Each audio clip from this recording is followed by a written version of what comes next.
In the wake of last year's devastating war with Israel, Lebanon's Hezbollah is facing mounting pressure to disarm, a call that has gained significant traction amid the shifting political and military landscape.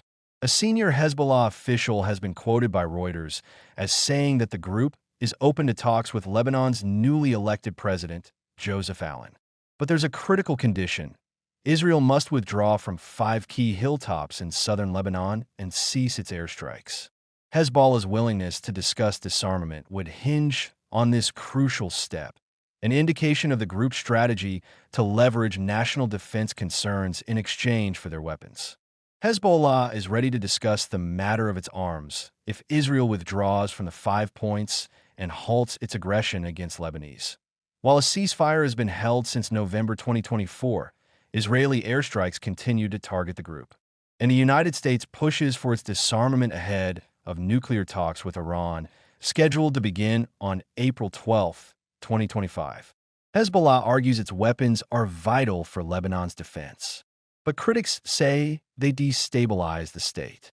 President Joseph Aoun calls for dialogue over force as Hezbollah considers surrendering some of its most potent arms, but only if Israel fully withdraws from the contested hilltops in southern Lebanon amid calls for disarmament. Kamal Shahada, a minister affiliated with the anti-Hezbollah Lebanese Forces Party, has told Reuters that several Lebanese government ministers want a disarmament timetable and should take no more than 6 months in a major setback.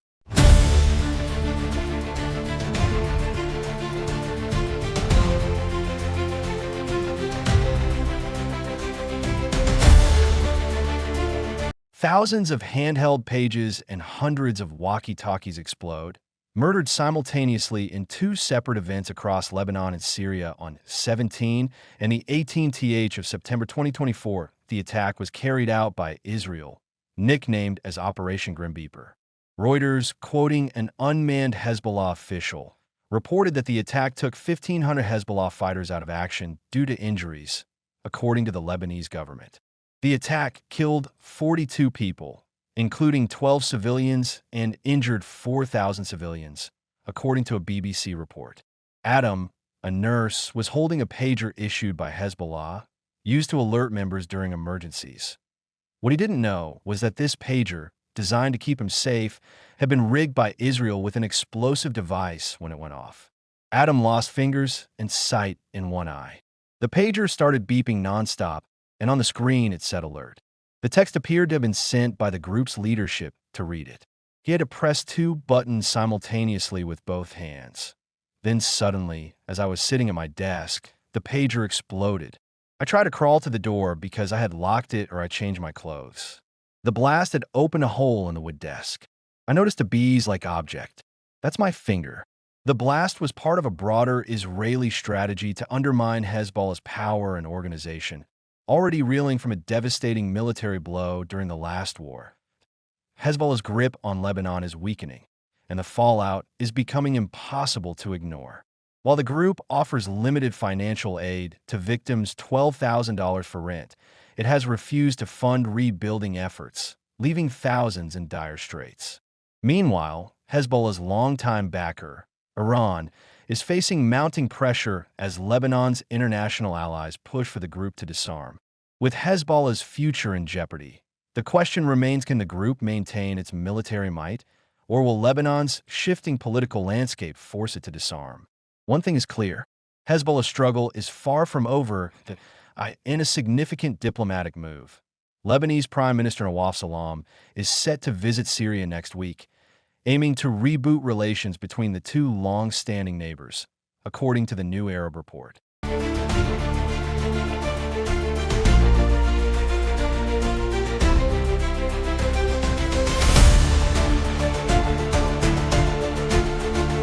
The visit will focus on key security and economic issues with border demarcation and rampant smuggling.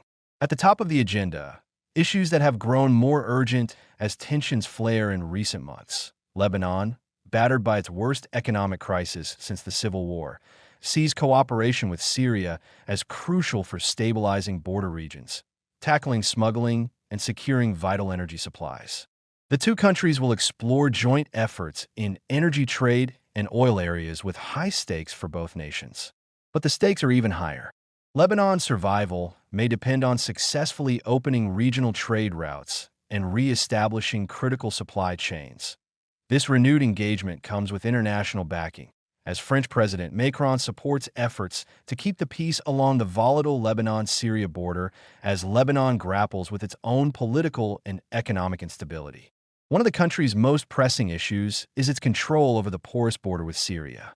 For years, Hezbollah, the Iran-backed militia, has relied on smuggling routes through Syria's Bekaa Valley to receive weapons from its backers.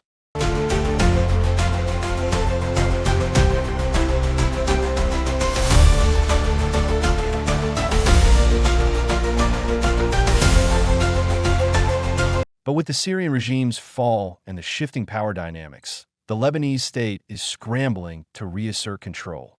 Desperate to convince Western powers, it is blocking the flow of arms to Hezbollah. The porous Lebanon-Syria border has long been a strategic lifeline for Hezbollah, facilitating the transport of rockets, rifles, and even anti-tank missiles.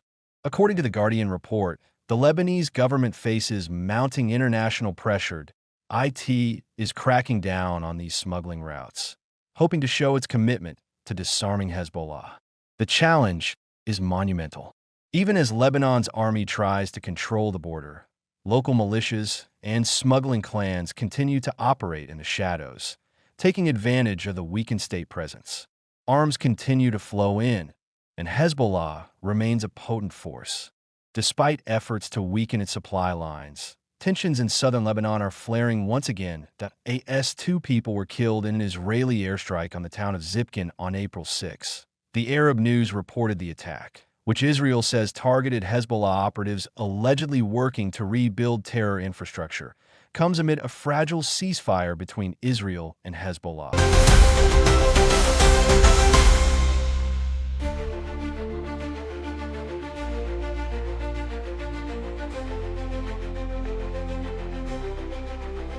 The strike has escalated fears that the truce, which was established in late November, after more than a year of violence, could collapse at any moment.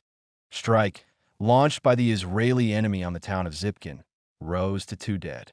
The Israeli military continues its strikes in Lebanon even as the ceasefire holds on paper.